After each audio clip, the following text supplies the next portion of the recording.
If you are here with us for the first time, what we do here is what I like to call a practical approach to spirituality. It's about how can we take our understanding of the God that we understand and use it every single day. So if you're new and you don't know what this is all about, my messages are about, right now, how can we use this God in a very practical, spiritual way to help us live good lives today and, of course, tomorrow. Practical spirituality, which is really why I love it so much. So I got to be really honest when I tell you that my inspiration for today's message, giving your power away, my inspiration was grief. There's a number of you here in this room, including myself. I've had a lot of phone calls and a lot of extra counseling to do because a lot of people are feeling grief about what's going on in our world right now since the election. Grief, if you're not familiar with it, comes with shock, comes with fear, comes with sadness. Eventually, it comes with acceptance.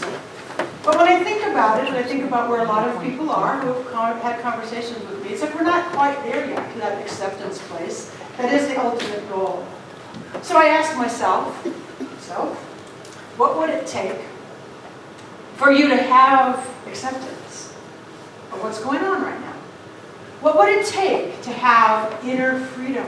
Because that's really what we're talking about. Acceptance means I'm free on the inside. And I'm no longer in grief or turmoil. So even though I'm saying to you, I know a lot of us aren't there yet, that is where I want to be. I want to be in that sense of acceptance. I want to be in that sense of inner freedom. I really do want to be there. So I asked myself what needs to shift. Well, two things occurred. When I was driving home from Groveland, Becky and I were having a conversation in our car. And we shifted our attention from the family drama to, I said, how are you doing right now with this whole worldly thing? How are you doing? Where are you at? And one of the things that she said was, I just don't want to give my power away. I'm like, that's my talk title. That was my talk title. So this actually the first inspiration was from Becky. She said, I don't want to give my power away. I'm like, that's exactly what it feels like. So then when we got home, I sat in meditation. I sat in the quiet of my prayerful time. And I asked myself the question again, what needs to shift? And that answer came through again. Stop giving your power away. Stop giving your power away. You know where the God of your understanding lives. It's inside of you. And so that's that whole piece, the grief and the feelings and wanting the acceptance and wanting the freedom and not giving the power away, that's my inspiration for today. And then I realized, I've been here before. I've been here before, giving my power away. Now, those of you who know me are going to find this story very, very difficult to believe about me, but nevertheless it's true. I spent many years in relationships, and this is exactly what I did. I gave my power away. For me, it was either or in my young relationships. I was either, I'm an independent woman, I don't need no stinking relationship. The only way I could feel that sense of independence and power was to be alone. Nothing to bump up against when you're alone, is there? It's a lot easier to find your independence and your power when you're alone. Because there's nobody knocking up against the belief system. So then I'd get myself in a relationship and I would find whatever you want, I'd take all my thoughts and my opinions and anything that I believed, and I would just put it on the back burner and give it all to that person I was in a relationship with. That's the part I've said those of you who know me are going to find hard to believe. It was one or the other for me. It was either or. It was either completely feeling independent and staying alone, or it was giving all my power away. What I came to realize is that giving our power away, the inevitable conclusion is resentment. Think about it. Feel it. If I'm giving all my power away, even if I'm doing it by choice, I'm going to end up resenting that person. Even though I freely said I'm giving my power to you, I'm going to hate that eventually. Been there a few times. Where it's like, how dare you do that to me? Well, I gave that person the power to do it, you see? So when I realized, oh, I really do know. I do know. And resentment is the inevitable feeling. Oh my God. I don't want to feel resentment. In those relationships, I had to walk away in order to refine myself again. But right now, walking away is not really the plan. It's not really what I do. Now I go within and say, what do I need to do here? So I don't want to live in resentment. I don't want to live in grief. How do I want to live? I want to live in freedom. So then the next thought was, gosh, no matter what's happening around us, if I'm standing in my God power, I am not a victim. Like one of Carol's readings. We are not a victim. Now I want to say a little parenthesis over here. I'm not talking about if somebody has been like a child who was abused. Of course, that child is a victim. I'm not talking about that. I'm talking about more of our emotional, mental, spiritual understanding as healthy adults.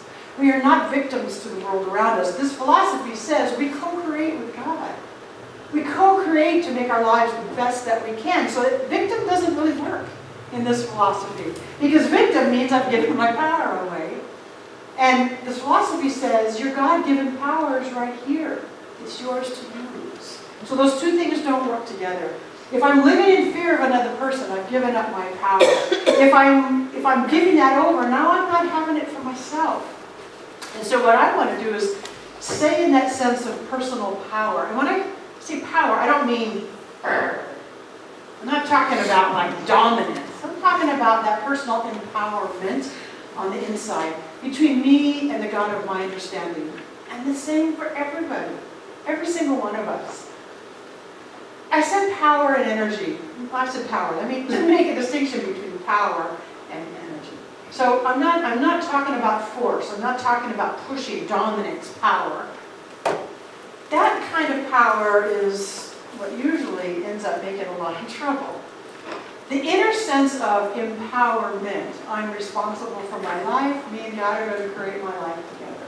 Empowerment feels really good. Power feels really aggressive, and that's really not power. Power feels strong and calm on the inside.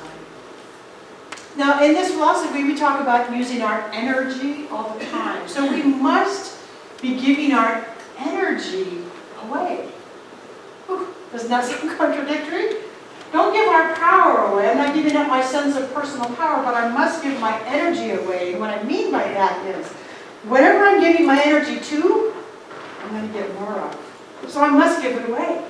If I want more love, I got to give my energy of love. I throw my energy of love on Dennis, so he gives it back to me. Get it too. All of you too. If we want more abundant, prosperous living, we must be generous. We must be giving the energy of generosity. We need to give the energy away so that we can have it in our lives. But I'm making a distinction between that and not giving our power away. Are you with me on that? Good. Figured you would be, but I felt that we needed a little talking about. So that sense of power, personal power to co-create our lives, we come back to that whole idea. And so, Richard just turned it off. We're going to go to that slide. When we use our powers wisely, we are superheroes. This is what I want us to think of today. We are superheroes. I purposely chose childlike kind of figures to make it fun for us. God within is my source. I'm in charge of my life. My power lies within. I am the superhero. My power is my ability to create my life according to my desires using creative law to do so. That's not our official affirmation, but let's say it as an affirmation together. God within is my source.